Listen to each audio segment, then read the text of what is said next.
everybody, my name is Maryliz. I work for Rincon Family Services, a non-for-profit organization based in the Chicago area. The department I work for is called the Chicago Substance Abuse Program. We do use an acronym, which is CSAP. Our main focus and goal is that we go into high schools as well as elementary schools, and we teach a 12-week curriculum based on substance prevention. I know a lot of you guys might be asking yourself at this point, what is a substance? What is prevention? What does this actually mean? So I'll explain a little bit more. When we talk about substance awareness and substance prevention, we're talking about things such as alcohol, marijuana, ecstasy, LSD. We're talking about what I know you guys call it tabs right now, but it's called acid. And we like to bring awareness on these substances. Our goal is not to scare you. Our goal is not to tell you don't do it, you're gonna die, it's bad for you. No. Our goal is just to be aware of what you're intaking. And if you do intake something, make sure that there are consequences. There are consequences it has on your body, on your mind, on your social and emotional toll. Along with that, we also talk about things like, what do you do when you're under stress? What do you do when you have a problem with somebody? How can you talk it out? Instead of going into blows, instead of fighting somebody, how can we stop that? What do we do if we have a goal? And if at this point in your life you guys have a goal, I'm so proud of you guys. It's amazing. But sometimes, you guys, goals are easier said than done. So if we have a goal, what do we do? How can we reach it? So together we go step by step, ensuring that we reach our goals. Along with that, we also have 3 campaigns. The 3 campaigns I'm going to talk to you a little bit more are, the first one, we have the National Drug Take Back campaign. Now, I know this is a mouthful, but basically what this is that we like to bring awareness to the youth, to our community about opioids, prescribed medication. We're talking about Xanax, we're talking about fentanyl, we're talking about morphine, oxycodone. All of these things, sometimes we have them laying around. We have them laying around our kitchen cabinet, in our medicine cabinet, in our bathroom cabinet. And the dangers of this, you guys, is that sometimes we just throw it away, right? We see it's expired, we're like, oh my God, it's bad. Let me throw it away in the garbage. No, let's not do that. The dangers is because sometimes when we throw it away in our garbage, we run the risk of somebody dumpster diving, grabbing that medication, selling it to the youth, right?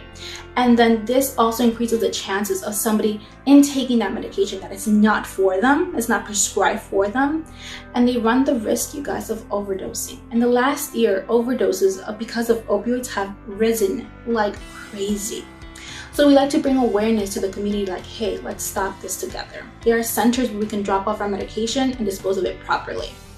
The next campaign we have is the marijuana campaign. And this flyer, we like to bring to high schools as well as elementary schools. I know since January 1st, marijuana did become legal in the state of Illinois, but just because it's legal doesn't necessarily mean it's legal for you. Like I like to tell my students, you're 21 and over, great. You can partake in this, but if you're 21 and under, it's still illegal to you. Make sure you read up on your laws. Make sure you read up on your taxes, because if you are caught with this and you're under the age of 21, there will be severe consequences for you. So we like to bring this little flyer to ensure that everybody's aware of what's going on.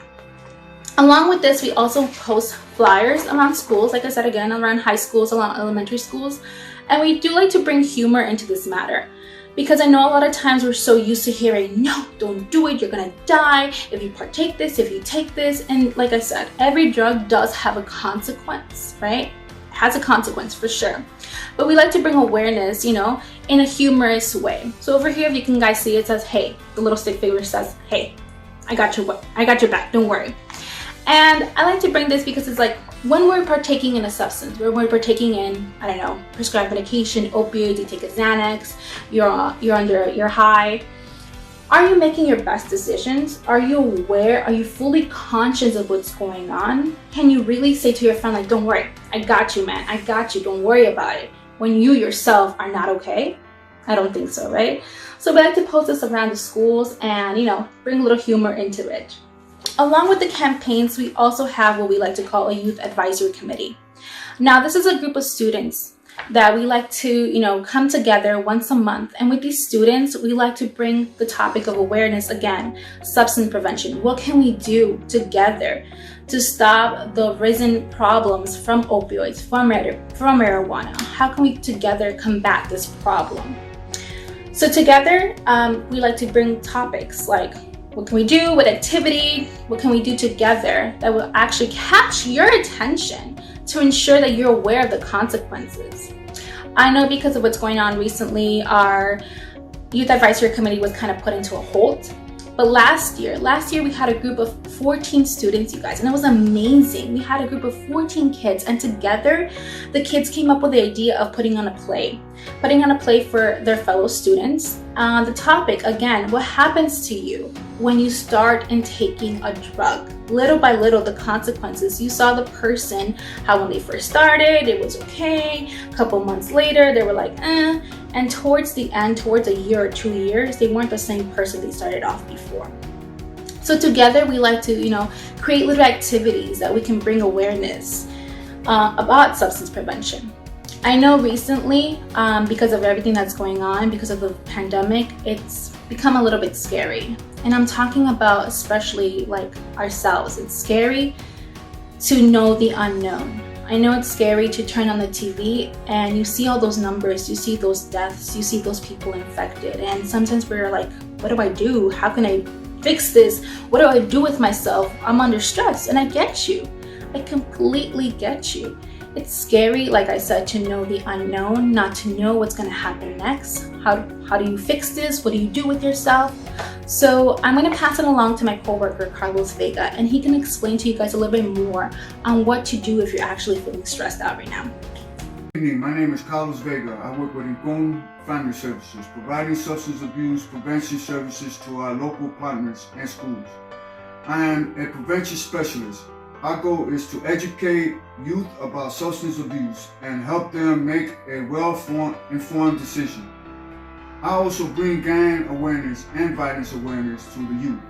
Our goal is to try and slow down or stop some of the violence that's going on in Chicago and in our communities. We understand our world is going through some tough situations.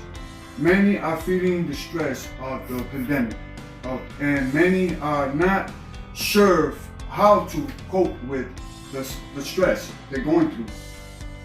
And that's big, Stress is a leading killer, and also one of the leading causes of abusing drugs and substance. So what I want to do is bring you some awareness in how to deal with the stress so that you won't have to fall into those situations and see yourself in a bad light, during these times of this pandemic going on. One of the techniques that I was able to get for the stress was relaxation. Relaxation is one of the skills that you can use to fight stress. Is just finding a comfortable position to lay down or sit is something that's real relaxation. You could find a comfortable spot in your sofa, in your bed, or at home somewhere, and just relax. Read a book. Get a massage. Listen to soothing music.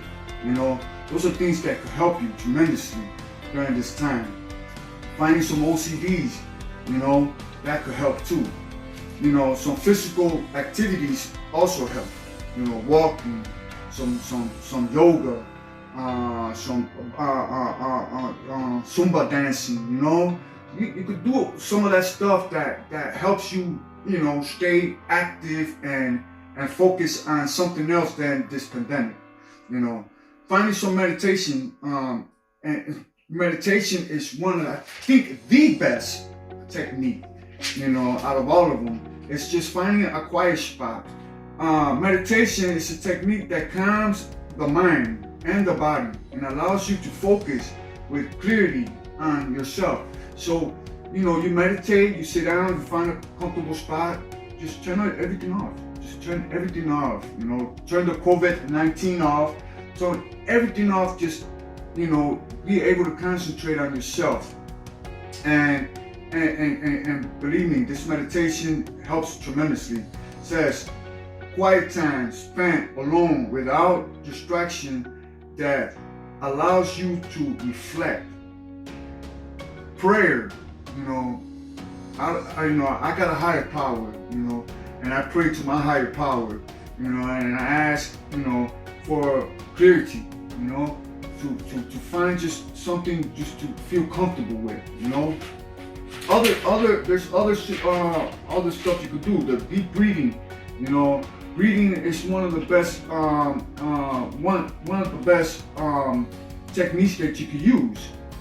You know, any technique that focus on breathing for the purpose of calming is a plus. Relaxation is something that your body needs during this time. I also stress that please wash your hands at all times. Wash your hands when you step out, you know, out into society. Wash your hands when you come back home. Wash your hands anytime you're gonna say, hug your granddaughter or your kids. Make sure your hands are clean, you know, because the social distancing is important. But this is your family. You're at home, you know. Sometimes you want to hug your kid when you come home. So make sure when you come in, make sure your hands are clean. Make sure you washed up before you do any hugging and kissing. Okay. My name is Carlos Vega, and I work with Rincon Family Services with the prevention program, CSAT. God bless you, and I'm hoping that you follow these instructions that I'm giving you and use some of these techniques so that you could be stress-free. Thank you, and God bless.